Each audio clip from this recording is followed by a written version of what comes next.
Agora sim. Parfait. Donc, après la classe, je vais faire une petite révision. Mais, d'accord, on continue.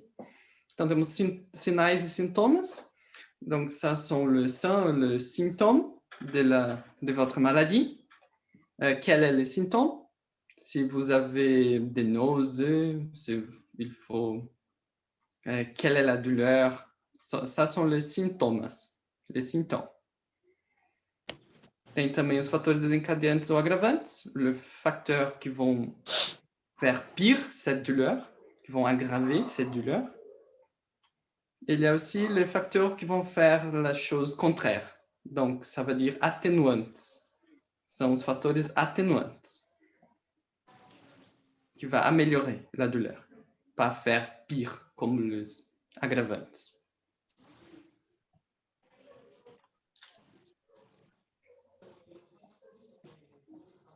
Ici, on a les SUS. Então, agora a gente vai entrar um pouco mais sobre o Sistema Único de Saúde, que é o SUS, que funciona aqui no Brasil. Então, o atendimento de saúde no Brasil é público e gratuito, é provido pelo governo. Você pode procurar farmácias e hospitais públicos para ser atendido gratuitamente, sem precisar pagar nada. Le SUS, c'est le système public de santé au Brésil. Il est tellement gratuit, c'est à tout le monde. C'est pas aussi seulement le Brésilien, c'est aussi l'étranger qui vient ici. Quoi d'autre? Il est tellement gratuit. Ici, vous voulez par exemple travailler dans ce système de santé, il est public, c'est le SUS. Il y a aussi quelques parcs, c'est privé, mais dans tout le Brésil, il y a le SUS. Vous avez le droit d'utiliser le SUS. C'est ce système de santé publique. Ok. Então, para você ser atendido, você só precisa levar seus documentos, como o RME, Protocolo Provisório de Solicitação de Refúgio, CPF, passaporte, endereço e telefone de contato. Tendo esses documentos, qualquer um pode ser atendido, independente se for brasileiro ou não, desde que esteja aqui no país, você é atendido gratuitamente. Donc, il faut avoir des documents ici au Brésil pour avoir les sous, pour être... pour ça, oui, pour avoir les sous, pour être... plutôt comme ça, oui. Donc, pour avoir les sous, il faut avoir de CPF, qui c'est le numéro, c'est un petit numéro avec c'est comme une pièce d'identité. Il faut avoir le passeport, par exemple, si vous êtes étranger, l'adresse, le téléphone de contact. Et c'est tellement gratuit à tout le monde. Si vous avez ces choses ici, CPF, passeport, endereço, vous pouvez utiliser ce système de santé publique. Ok. E uma curiosidade é que mesmo doenças como HIV, DST, ou tuberculose e hepatite também são atendidas pelo SUS. Então, se precisar, tem remédios de tratamento gratuitos para essas doenças e é atendido junto com qualquer outra, não precisa pagar nada também e todo o tratamento é cedido pelo SUS. Donc aussi, il y a ici une petite curiosité, que le SUS aussi va vous aider. Le SUS aussi va vous aider avec DST. En portugais, ça va dire de maladies sexuellement transmissives. Donc, il va vous aider avec ça, par exemple, hépatite, tuberculose, des maladies qui sont transmissibles. Donc, c'est tout ça gratuitement, il va vous aider, toujours. Si vous avez ces documents, il va vous aider gratuitement. Et c'est à tout le monde. Tout le monde. Si vous êtes au Brésil, vous avez le droit d'avoir le SUS. Parfait. Et voilà. C'est le fond de la classe. Je vais faire une petite révision. dans les commentaires très vite. Je vais envoyer ici les liens de présence et aussi les liens de devoir. Ok.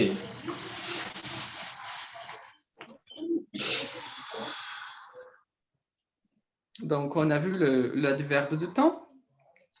Sont tous les Ouais. adverbes. Qu'est-ce que c'est l'adverbe? Donc, l'adverbe, c'est un mot ou plus d'un mot qui va donner un sein dans la phrase ou le verbe, par exemple. Et ça, c'est spécifiquement de temps. Aujourd'hui, on a vu l'adverbe de temps. Donc, ici, il y a les exemples. Hoje à tarde, ça veut dire cet après-midi, c'est un adverbe de temps. Il y a ici le verbe, c'est le verbe aller. Ici, l'adverbe de temps, hoje à tarde. Parce que c'est une spécification de temps. E no médico, ontem de manhã. Ici, une autre spécification de temps, hier matin, ontem de manhã.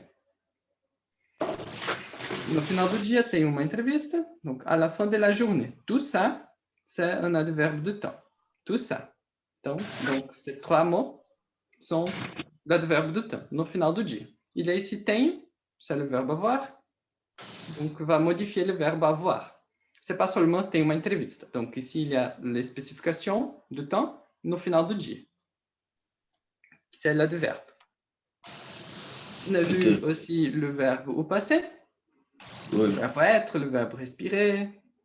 Donc tout ça sont le verbe au passé, sont un verbe que vous avez déjà fini. Par exemple, vous avez commencé au passé et est déjà fini au passé. C'est le passé parfait. Il y a ici eu, tu, você, ela, ele, nós, a gente, eles e elas. Donc ici, c'est le verbe être. Eu estive e nós respiramos. C'est o passé. On respirait. Nous respirons. Ele teve. Encore une fois, le verbe avoir au passé. Teve. Eles sentiam. Le verbe sentir. Le verbe ici, au passé.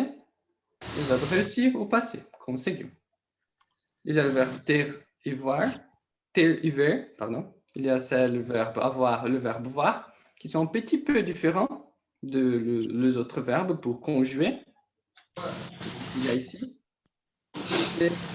le verbe conseguir aussi de sentir. C'est la même chose. On va conjuguer tout la même chose. Vous pouvez regarder ici, comme j'ai dit après. Eu consegui, eu tossi, eu senti. Facile.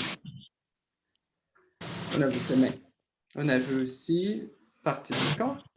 Il y a ici cabeça, nuca, costas, coluna vertebral. Aqui é a parte externa do corpo no geral. Então, temos pernas, temos cotovelo, cabeça, coxa, panturrilha. Tem cérebro, ombro, pescoço, abdômen, as genitálias, joelho, antebraço. Aí c'est bon parce que je sais qu'il y a une différence en français et en portugais. Une différence qui c'est un peu plus difficile pour comprendre. Il y a ici le verbe estar.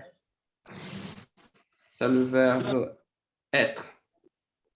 Mais en portugais, en français, on peut dire être, par exemple. Je suis dans ma maison. Le verbe être. Ou je suis malade. C'est aussi le verbe être. Mais en portugais, non. Il y a deux verbes différents. Pour dire vous êtes, par exemple, et pour dire où est-ce que vous êtes, un lieu. Ok. Donc, tem o verbo estar, qu'il a ici. C'est. Donc, estar, par exemple, ça va. Quand je dis en portugais, ça va, como você está?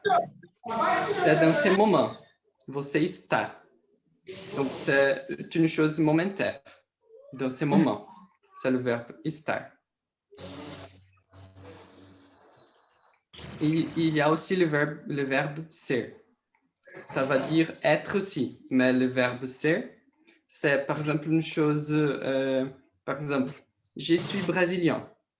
Eu sou brasileiro. C'est une chose que je suis. Il n'y a pas comme changer ça. Donc, eu sou. Je vais écrire ici. Então,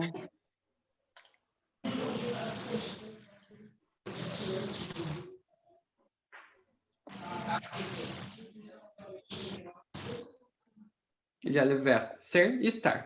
Tous les deux, c'est le verbe être, ser et estar.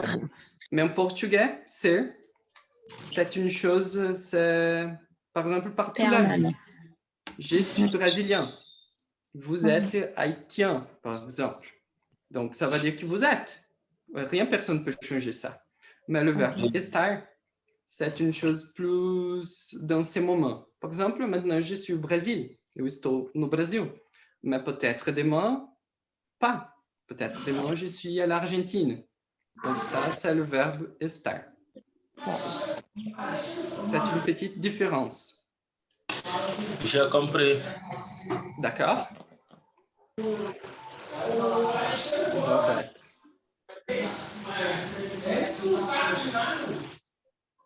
Tous les deux, verbe être.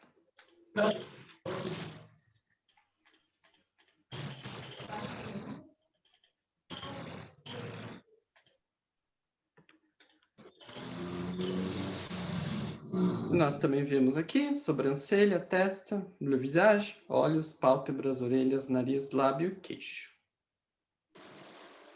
Si vous avez quelqu'un d'autre, vous pouvez me demander, s'il vous plaît. Ok. Boca, ici c'est plutôt dans une personne, então boca, a parte interna, né? Esôfago, pulmão, coração, fígado, estômago, intestino delgado e intestino grosso. Isso é mais específico, mas se vocês quiserem, né, estudar, é interessante.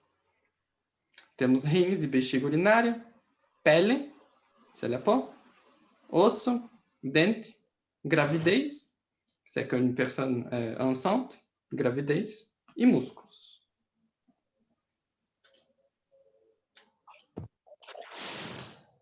Ici, qu'est-ce qu'on peut dire au médecin quand vous êtes malade?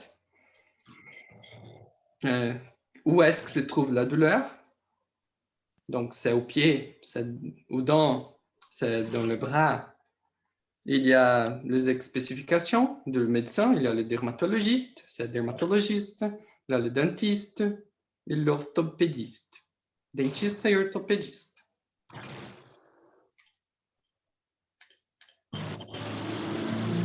Podemos dizer a localização, où est-ce que se trouve cette douleur, c'est l'irradiation, quelle est la partie, si elle est limitée dans cette partie du corps, que vous êtes malade, par exemple, et quelle est la douleur, comment est la douleur, quelle est la caractéristique de la douleur.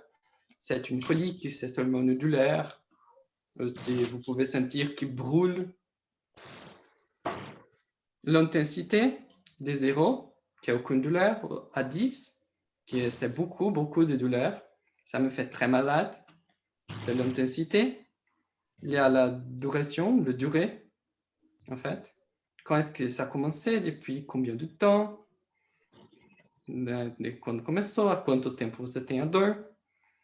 E se a dor piorou, elle est pire, donc vous êtes continue très malade.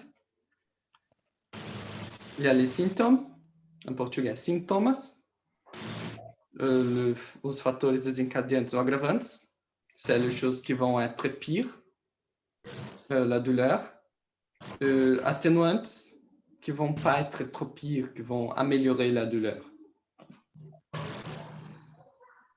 Et aussi, on a parlé du SUS, qui c'est le système de santé au Brésil. Il est tellement gratuit. C'est tout le monde qui est au Brésil, pas seulement aux Brésiliens.